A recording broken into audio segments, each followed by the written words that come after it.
சேலம் மாவட்டத்தில் உள்ள எருமாபாளையம் அருகே ஊதுபத்தி ஆலையில் பயங்கர தீ விபத்து ஏற்பட்டு உள்ளது. காலையில் பற்றி எரிந்த தீயை பார்த்த பொதுமக்கள் தீயணைப்புத் துறைக்கு தகவல் தெரிவித்தனர். விரைந்து வந்த தீயணைப்புத் துறையினர் 3 மணி நேரம் போராடி தீயை கட்டுக்குள் கொண்டு வந்து உள்ளனர். தற்போது கிடைத்துள்ள அண்மை செய்தியாக பார்த்து வருகிறோம். விபத்தில் சுமார் 50 லட்சம் ரூபாய் மதிப்பிலான பொருட்கள் எரிந்து சேதமடைந்து உள்ளன.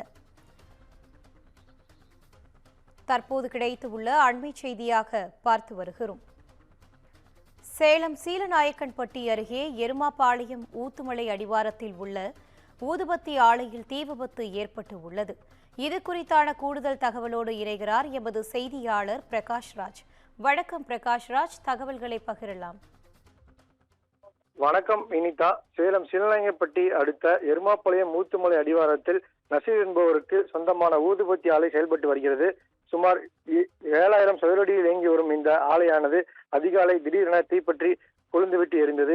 அக்கம் பக்கத்தினர் உடனடியாக தீயணைப்புத் துறையினருக்கு தகவல் அளித்தனர்.